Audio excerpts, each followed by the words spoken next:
ଆପଣ ସକାଳୁ ଉଠୁଛନ୍ତି, ଆପଣଙ୍କ ଆଖି ସମ୍ପୂର୍ଣ୍ଣ ଭାବେ ଖୋଲି ନାହିଁ, କିନ୍ତୁ ଆପଣଙ୍କ ହାତ ଆପେ ଆପେ ଆପଣଙ୍କ ତକିଆ ତଳକୁ ଚାଲି ଯାଉଛି।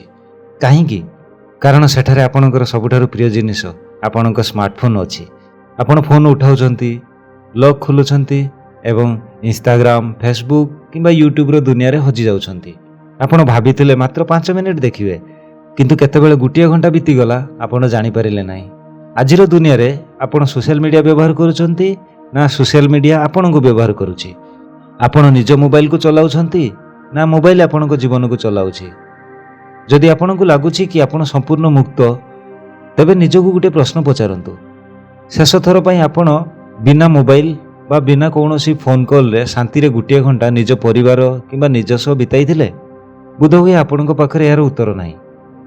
ଆମେ ଏକ ଏମିତି ଯୁଗରେ ବଞ୍ଚୁଛୁ ଯେଉଁଠାରେ ଲୋକମାନେ ପୂର୍ବ ଅପେକ୍ଷା ଅଧିକ କନେକ୍ଟେଡ୍ ଅଛନ୍ତି, କିନ୍ତୁ ଭିତରୁ ପୂର୍ବ ଅପେକ୍ଷା ଅଧିକ ଏକାକୀ। ଆମ ପାଖରେ ହଜାର ହଜାର ଫଲୋଅର ଅଛନ୍ତି, କିନ୍ତୁ ସତ କଥା ଶୁଣିବାକୁ କେହି ନାହାନ୍ତି। ଆମ ପାଖରେ ଅସୀମ ତଥ୍ୟ ଅଛି, କିନ୍ତୁ ମନରେ ଶାନ୍ତି ନାହିଁ।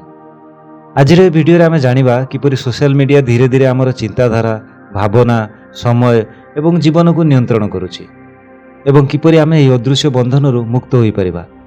ତେଣୁ ଭିଡ଼ିଓଟିକୁ ଶେଷ ପର୍ଯ୍ୟନ୍ତ ନିଶ୍ଚୟ ଦେଖନ୍ତୁ। ଆସନ୍ତୁ ଆରମ୍ଭ କରିବା। The invisible trap and the algorithm, ଅଦୃଶ୍ୟ ଜାଲ ଏବଂ ଆଲଗୋରିଦମର ରହସ୍ୟ। ପ୍ରଥମେ ଆମକୁ ବୁଝିବାକୁ ହେବ ଯେ ଏହି ସୋସିଆଲ ମିଡ଼ିଆ ପ୍ଲାଟଫର୍ମ ଗୁଡ଼ିକ କିଭଳି କାମ କରନ୍ତି। ଆପଣଙ୍କୁ ଲାଗୁଥିବ ଯେ ଫେସବୁକ୍, ଇନଷ୍ଟାଗ୍ରାମ କିମ୍ବା ୟୁଟ୍ୟୁବ ସମ୍ପୂର୍ଣ୍ଣ ମାଗଣା ଅଟେ, କିନ୍ତୁ ମନେ ରଖନ୍ତୁ, ଡିଜିଟାଲ ଦୁନିଆରେ ଏକ ବଡ଼ ନିୟମ ଅଛି। ଯଦି ଆପଣ କୌଣସି ଜିନିଷ ପାଇଁ ଟଙ୍କା ଦେଉନାହାନ୍ତି, ତେବେ ଆପଣ ନିଜେ ହିଁ ସେହି ଜିନିଷର ପ୍ରଡକ୍ଟ ବା ଉତ୍ପାଦ ଅଟନ୍ତି। ହଁ, ଆପଣଙ୍କର ସମୟ, ଆପଣଙ୍କର ଧ୍ୟାନ ଏବଂ ଆପଣଙ୍କର ବ୍ୟକ୍ତିଗତ ଡାଟା ହେଉଛି ସେହି ସାମଗ୍ରୀ ଯାହାକୁ ଏହି ବଡ଼ ବଡ଼ କମ୍ପାନୀ ଗୁଡ଼ିକ ବିକ୍ରି କରୁଛନ୍ତି। ଏହା ପଛରେ କାମ କରୁଛି ଦୁନିଆର ସବୁଠାରୁ ଶକ୍ତିଶାଳୀ ଜ୍ଞାନ କୌଶଳ, ଯାହାକୁ ଆମେ ଆଲଗୋରିଦମ୍ ବୋଲି କହିଥାଉ। ଏହି ଆଲଗୋରିଦମ୍କୁ ଏମିତି ଭାବରେ ପ୍ରସ୍ତୁତ କରାଯାଇଛି ଯାହା ଆପଣଙ୍କ ମନର ମନସ୍ତତ୍ୱକୁ ଆପଣଙ୍କ ଅପେକ୍ଷା ଭଲ ଭାବରେ ବୁଝିପାରେ। ଆପଣ କେଉଁ ଭିଡ଼ିଓକୁ 5 ସେକେଣ୍ଡ ଦେଖୁଛନ୍ତି, କେଉଁ ଫଟୋକୁ ଜୁମ୍ କରି ଦେଖୁଛନ୍ତି, ଆପଣ କେତେବେଳେ ଖୁସି ହେଉଛନ୍ତି ଏବଂ କେତେବେଳେ ରାଗୁଛନ୍ତି, ଏହିସବୁ ସୂଚନା ଉପରେ ଏକ ଆଲଗୋରିଦମ୍ ନଜର ରଖିଥାଏ ଏବଂ ଏହାପରେ ଏହା ଆପଣଙ୍କୁ ଏଭଳି ଜିନିଷ ଦେଖାଇଥାଏ ଯାହାଦ୍ୱାରା ଆପଣ ଫୋନ୍ ସ୍କ୍ରିନ୍ରୁ ନିଜ ଆଖି ହଟାଇ ପାରିବେ ନାହିଁ। ଆପଣ କେବେ ଚିନ୍ତା କରିଛନ୍ତି କି ଯେତେବେଳେ ଆପଣ ରିଲ୍ସ କିମ୍ବା ସର୍ଟସ୍ ଦେଖନ୍ତି, ସେତେବେଳେ ଇନଫିନାଇଟ୍ ସ୍କ୍ରୋଲ୍ ବା ଅସୀମ ସ୍କ୍ରୋଲିଂର ବ୍ୟବସ୍ଥା କାହିଁକି ଥାଏ? ଏହାର କୌଣସି ଶେଷ ନଥାଏ। ଆପଣ ଯେତେ ତଳକୁ ଯିବେ ନୂଆ ନୂଆ ଭିଡ଼ିଓ ଆସିବ। ଏହାକୁ ମନୋବିଜ୍ଞାନ ଭାଷାରେ ପ୍ରିଡିକ୍ଟିଭ୍ ରିୱାର୍ଡସ୍ କୁହାଯାଏ। ଏହା ଠିକ୍ କ୍ୟାସିନୋରେ ଥିବା ସ୍ଲଟ୍ ମେସିନ୍ ଭଳି କାମ କରେ। ଆପଣ ଥରେ ସ୍କ୍ରୋଲ୍ କଲେ ବୋଧହୁଏ ଭଲ ଭିଡ଼ିଓ ମିଳିଲାନି, ଦ୍ୱିତୀୟ ଥର କଲେ ମିଳିଲାନି, କିନ୍ତୁ ତୃତୀୟ ଥର ଏକ ଏମିତି ଭିଡ଼ିଓ ଆସିବ ଯାହା ଆପଣଙ୍କୁ ବହୁତ ପସନ୍ଦ ଆସିବ। ଆପଣଙ୍କ ମାଇଣ୍ଡକୁ ଲାଗେ ଯେ ଆଉ ଗୋଟିଏ ସ୍କ୍ରୋଲ୍ କଲେ ବୋଧହୁଏ ଏହାଠାରୁ ଭଲ ଜିନିଷ ମିଳିବ। ଏହି ବୋଧହୁଏ ଚକ୍କରରେ ଆମେ ଆମ ଜୀବନର ମୂଲ୍ୟବାନ ଘଣ୍ଟାଗୁଡ଼ିକୁ ନଷ୍ଟ କରିଦେଉ। ଡୋପାମାଇନ୍ର ଖେଳ। ବୈଜ୍ଞାନିକ ଦୃଷ୍ଟିକୋଣରୁ ଦେଖିଲେ ଏହି ସାରା ଖେଳ ହେଉଛି ଡୋପାମାଇନ୍ ନାମକ ଏକ କେମିକାଲର। ଡୋପାମିନ୍ ହେଉଛି ଆମ ଶରୀରର ଏକ ନ୍ୟୁରୋଟ୍ରାନ୍ସମିଟର, ଯାହାକୁ ଫିଲ୍ ଗୁଡ୍ ବା ଖୁସି ପ୍ରଦାନ କରୁଥିବା ହରମୋନ୍ କୁହାଯାଏ। ଯେତେବେଳେ ଆମେ କୌଣସି ସଫଳତା ପାଉ, ଭଲ ଖାଦ୍ୟ ଖାଉ କିମ୍ବା କେହି ଆମର ପ୍ରଶଂସା କରେ, ସେତେବେଳେ ଆମ ମାଇଣ୍ଡରୁ ଡୋପାମିନ୍ କ୍ଷରଣ ହୁଏ ଏବଂ ଆମକୁ ଖୁସି ଲାଗେ। ସୋସିଆଲ ମିଡ଼ିଆ କମ୍ପାନୀଗୁଡ଼ିକ ଏହି ପ୍ରକ୍ରିୟାକୁ ହ୍ୟାକ୍ କରିଦେଇଛନ୍ତି।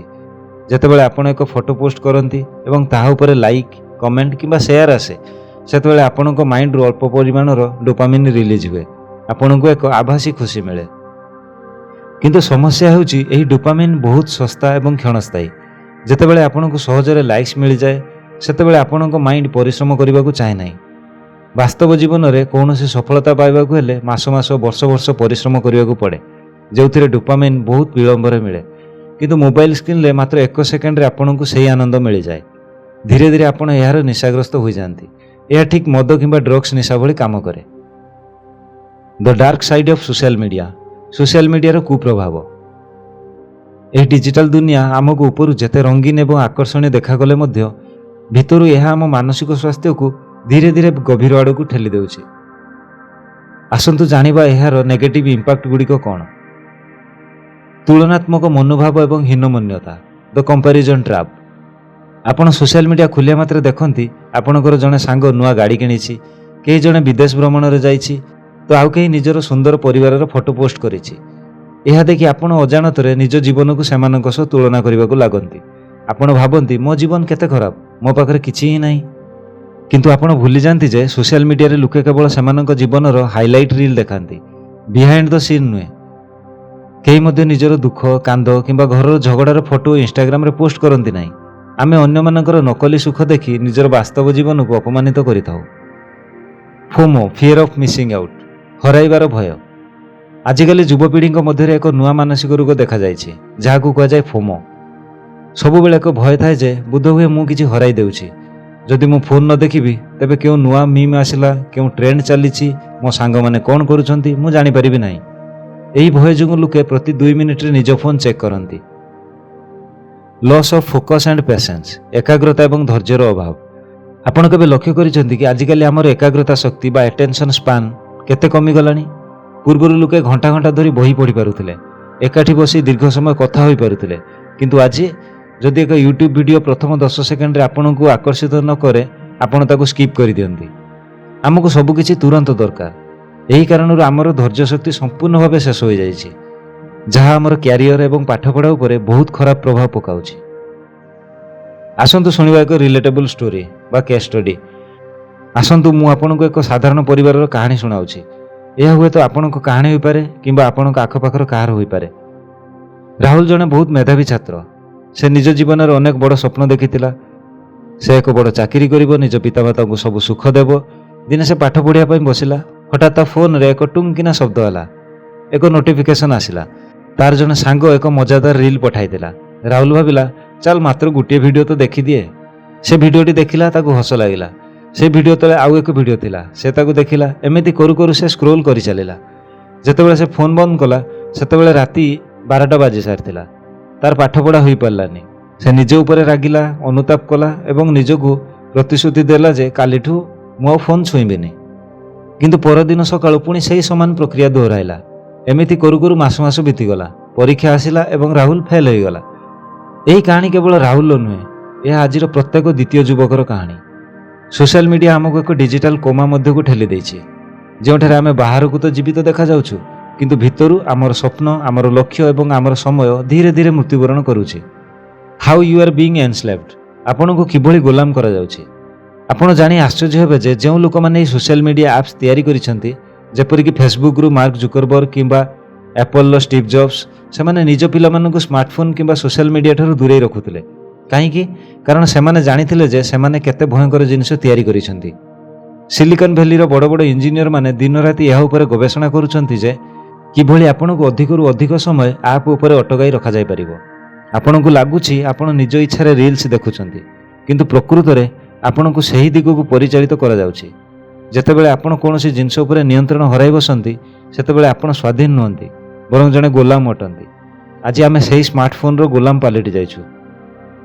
ଯଦି ଆପଣଙ୍କୁ ବୋର୍ ଲାଗୁଛି, ଫୋନ୍ ବ୍ୟବହାର କରୁଛନ୍ତି। ଯଦି ଆପଣ ଦୁଃଖୀ ଅଛନ୍ତି, ଫୋନ୍ ବ୍ୟବହାର କରୁଛନ୍ତି। ଯଦି ଆପଣ କୌଣସି କାମ ଟାଳିବାକୁ ଚାହୁଁଛନ୍ତି, ଫୋନ୍ ବ୍ୟବହାର କରୁଛନ୍ତି। ଏହାର ଅର୍ଥ ଆପଣଙ୍କ ଇମୋସନ୍ ଏବଂ ମନକୁ ଆପଣ ନୁହେଁ, ବରଂ ଏହି ମୋବାଇଲ ନିୟନ୍ତ୍ରଣ କରୁଛି। ଏହାର ସଲ୍ୟୁସନ୍ କ'ଣ ଅଛି? ସମାଧାନର ପନ୍ଥା, ନିୟନ୍ତ୍ରଣ ନିଜ ହାତକୁ ନିଅନ୍ତୁ। ସମସ୍ୟା ତ ଅନେକ ଅଛି, କିନ୍ତୁ ଆମେ ଏଠାରେ କେବଳ ସମସ୍ୟା ବିଷୟରେ କଥା ହେବାକୁ ଆସିନାହୁଁ, ଆମେ ସମାଧାନ ଖୋଜିବାକୁ ଆସିଛୁ। ମୁଁ ଆପଣଙ୍କୁ ଏହା କହିବି ନାହିଁ ଯେ ଆପଣ ନିଜର ସ୍ମାର୍ଟଫୋନ୍ ଫିଙ୍ଗି ଦିଅନ୍ତୁ କିମ୍ବା ଆପଣ ସୋସିଆଲ ମିଡ଼ିଆ ଆକାଉଣ୍ଟ ଡିଲିଟ୍ କରିଦିଅନ୍ତୁ, କାରଣ ଆଜିର ଡିଜିଟାଲ ଯୁଗରେ ଏହା ସମ୍ଭବ ନୁହେଁ। ଆମକୁ ସୋସିଆଲ ମିଡ଼ିଆ ସହ ବଞ୍ଚିବାକୁ ହେବ, କିନ୍ତୁ ନିଜ ସର୍ତ୍ତରେ, ଆଲଗୋରିଦିମର ସର୍ତ୍ତରେ ନୁହଁ। ତେଣୁ ଆସନ୍ତୁ ଜାଣିବା କିଛି ପ୍ରାକ୍ଟିକାଲ ଷ୍ଟେପ୍ସ, ଯାହାକୁ ଆପଣାଇ ଆପଣ ସୋସିଆଲ ମିଡ଼ିଆରେ ଏକ ନିୟନ୍ତ୍ରଣକୁ ଭାଙ୍ଗିପାରିବେ। ନୋଟିଫିକେସନକୁ ବନ୍ଦ କରନ୍ତୁ। ସବୁଠାରୁ ପ୍ରଥମ ଏବଂ ସହଜ ପଦକ୍ଷେପ ହେଉଛି ଆପଣଙ୍କ ଫୋନ୍ରେ ଥିବା ସମସ୍ତ ସୋସିଆଲ ମିଡ଼ିଆ ଆପ୍ସର ନୋଟିଫିକେସନ୍ସକୁ ବନ୍ଦ କରିଦିଅନ୍ତୁ। ସେହି ଟୁଙ୍ଗ କିନା ଶବ୍ଦ ହିଁ ଆପଣଙ୍କ ମନକୁ ବିଚଳିତ କରିଥାଏ। ଯେତେବେଳେ ନୋଟିଫିକେସନ୍ ଆସିବ ନାହିଁ, ଆପଣଙ୍କ ମାଇଣ୍ଡକୁ ବାରମ୍ବାର ସଂକେତ ମିଳିବ ନାହିଁ। ଆପଣ ନିଜ ଇଚ୍ଛାରେ ଫୋନ୍ ଖୋଲିବେ, କୌଣସି ଆପ୍ସର ଡାକରାରେ ନୁହେଁ। ସ୍କ୍ରିନ୍ ଟାଇମ୍ ସୀମିତ ରଖନ୍ତୁ। ଆଜିକାଲି ପ୍ରତ୍ୟେକ ସ୍ମାର୍ଟଫୋନ୍ରେ ଡିଜିଟାଲ ୱେଲବିଂ ବା ସ୍କ୍ରିନ୍ ଟାଇମ୍ର ବ୍ୟବସ୍ଥା ଥାଏ। ନିଜ ପାଇଁ ଏକ ସୀମା ନିର୍ଦ୍ଧାରଣ କରନ୍ତୁ। ଉଦାହରଣ ସ୍ୱରୂପ, ଦିନକୁ ମାତ୍ର 30 ମିନିଟ୍ ଇନଷ୍ଟାଗ୍ରାମ ବ୍ୟବହାର କରିବେ। ଯେତେବେଳେ ସେହି ସମୟସୀମା ଶେଷ ହୋଇଯିବ, ଆପ୍ ଆପେ ଆପେ ଲକ୍ ହୋଇଯିବ। ଏହା ପ୍ରଥମେ ପ୍ରଥମେ କଷ୍ଟ ହେବ, କିନ୍ତୁ ଏହା ଆପଣଙ୍କ ଆତ୍ମନିୟନ୍ତ୍ରଣ ବା ସେଲ୍ଫ କଣ୍ଟ୍ରୋଲକୁ ଶକ୍ତିଶାଳୀ କରିବ। ନୋ ଫୋନ୍ ଜୋନ୍ ଏବଂ ଟାଇମ୍। ନିଜ ଜୀବନରେ କିଛି ନିୟମ ପ୍ରସ୍ତୁତ କରନ୍ତୁ। ସକାଳର ପ୍ରଥମ ଘଣ୍ଟା, ଉଠିବାର ପ୍ରଥମ 1 ଘଣ୍ଟା ମଧ୍ୟରେ ଫୋନ୍ ଛୁଇଁବେ ନାହିଁ। ଏହି ସମୟରେ ବ୍ୟାୟାମ କରନ୍ତୁ, ମେଡିଟେସନ୍ କରନ୍ତୁ କିମ୍ବା ନିଜ ଦିନର ଯୋଜନା ପ୍ରସ୍ତୁତ କରନ୍ତୁ। ରାତିର ଶେଷ ଘଣ୍ଟା ଶୋଇବାକୁ ଯିବାର 1 ଘଣ୍ଟା ପୂର୍ବରୁ ଫୋନ୍କୁ ନିଜଠାରୁ ଦୂରେଇ ଦିଅନ୍ତୁ। ଏହାଦ୍ୱାରା ଆପଣଙ୍କର ଭଲ ନିଦ ହେବ ଏବଂ ମାନସିକ ଶାନ୍ତି ମିଳିବ। ଖାଇବା ସମୟ ପରିବାର ସହ ଖାଇବା ସମୟରେ ଡାଇନିଂ ଟେବୁଲ ଉପରେ କୌଣସି ଫୋନ୍ ରଖିବ ନାହିଁ। ଏହାଦ୍ୱାରା ଆପଣଙ୍କର ପରିବାର ସହ ସମ୍ପର୍କ ସୁଦୃଢ଼ ହେବ। ଡିଜିଟାଲ ଲାଇଫକୁ ରିଏଲ ଲାଇଫ ସହ ଚେଞ୍ଜ କରନ୍ତୁ। ଆମେ ସୋସିଆଲ ମିଡ଼ିଆକୁ କାହିଁକି ବ୍ୟବହାର କରୁ? କାରଣ ଆମ ପାଖରେ ଖାଲି ସମୟ ଥାଏ ଏବଂ ଆମେ ବୋର୍ ହେଉଥାଉ। ଏହି ଖାଲି ସମୟକୁ କୌଣସି ଭଲ କାମରେ ଲଗାନ୍ତୁ। କୌଣସି ନୂଆ ହବି ଆପଣାନ୍ତୁ। ବହି ପଢ଼ିବା ଆରମ୍ଭ କରନ୍ତୁ, ଚିତ୍ରାଙ୍କନ କରନ୍ତୁ, କୌଣସି ନୂଆ ଭାଷା ଶିଖନ୍ତୁ କିମ୍ବା ବାହାରକୁ ଯାଇ ସାଙ୍ଗମାନଙ୍କ ସହ ସତସତିକା କଥା ହୁଅନ୍ତୁ, ଖେଳନ୍ତୁ। ଯେତେବେଳେ ଆପଣଙ୍କ ରିଏଲ ଲାଇଫ୍ ସୁନ୍ଦର ହେବ ସେତେବେଳେ ଆପଣଙ୍କୁ ଡିଜିଟାଲ ଲାଇଫର କୌଣସି ଆବଶ୍ୟକତା ପଡ଼ିବ ହିଁ ନାହିଁ। ଡିଜିଟାଲ ଡିଟକ୍ସ ସପ୍ତାହରେ କିମ୍ବା ମାସରେ ଗୋଟିଏ ଦିନ ନିର୍ଦ୍ଧାରଣ କରନ୍ତୁ ଯେଉଁଦିନ ଆପଣ ସମ୍ପୂର୍ଣ୍ଣ ଭାବେ ସୋସିଆଲ ମିଡ଼ିଆ ଠାରୁ ଦୂରେଇ ରହିବେ। ଏହାକୁ ଡିଜିଟାଲ ଡିଟକ୍ସ କୁହାଯାଏ। ଏହା ଆପଣଙ୍କ ମାଇଣ୍ଡକୁ ରିସେଟ୍ କରିବାରେ ଏବଂ ଆପଣଙ୍କ ଶକ୍ତିକୁ ପୁନର୍ବାର ସଞ୍ଚୟ କରିବାରେ ବହୁତ ସାହାଯ୍ୟ କରିଥାଏ। ନିୟନ୍ତ୍ରଣ ମୁକ୍ତ ହେବାର ଲାଭ ଯେତେବେଳେ ଆପଣ ଏହିସବୁ ଉପାୟ ଆପଣେଇବେ ସେତେବେଳେ ଆପଣଙ୍କ ଜୀବନରେ ଏକ ଚମତ୍କାର ପରିବର୍ତ୍ତନ ଦେଖାଯିବ। ପ୍ରଥମେ ଆପଣଙ୍କ ପାଖରେ ପ୍ରଚୁର ସମୟ ମିଳିବ। ଯେଉଁ ସମୟକୁ ଆପଣ ମୋ ପାଖରେ ସମୟ ନାହିଁ ବୋଲି କହୁଥିଲେ ସେହି ସମୟ ଏବେ ଆପଣଙ୍କ ନିଜ ସ୍ୱପ୍ନକୁ ସାକାର କରିବାରେ ଲାଗିବ। ଆପଣ ନିଜ କ୍ୟାରିୟର ଉପରେ ଧ୍ୟାନ ଦେଇପାରିବେ। ଦ୍ୱିତୀୟରେ ଆପଣଙ୍କର ମାନସିକ ଚାପ ବା ଷ୍ଟ୍ରେସ୍ ଏବଂ ଚିନ୍ତା ବହୁତ କମିଯିବ। ଆପଣ ଅନ୍ୟମାନଙ୍କ ସହ ନିଜକୁ ତୁଳନା କରିବା ବନ୍ଦ କରିଦେବେ, ଯାହାଦ୍ୱାରା ଆପଣଙ୍କର ସେଲ୍ଫ କନଫିଡେନ୍ସ ବୃଦ୍ଧି ପାଇବ। ଆପଣ ନିଜ ଜୀବନରେ ଯାହା ଅଛି ସେଥିପାଇଁ ଈଶ୍ୱରଙ୍କୁ ଧନ୍ୟବାଦ ଦେବେ। ତୃତୀୟରେ ଆପଣଙ୍କର ସମ୍ପର୍କଗୁଡ଼ିକ ଅତି ମଧୁର ହେବ। ଯେତେବେଳେ ଆପଣ ନିଜ ମା, ବାପା, ଭାଇ, ଭଉଣୀ ଏବଂ ଜୀବନସାଥୀଙ୍କ ସହ ଫୋନ୍ ନ ଦେଖି ସିଧାସଳଖ ଆଖିରେ ଆଖି ମିଶାଇ କଥା ହେବେ ସେତେବେଳେ ସେହି ସମ୍ପର୍କର ଗଭୀରତା ବଢ଼ିଯିବ। ଜୀବନ ଆପଣଙ୍କର, ସମୟ ମଧ୍ୟ ଆପଣଙ୍କର, ନିଷ୍ପତ୍ତି ମଧ୍ୟ ଆପଣଙ୍କୁ ହିଁ ନେବାକୁ ହେବ। ସୋସିଆଲ ମିଡ଼ିଆ ଏକ ଟୁଲ୍ ଅଟେ।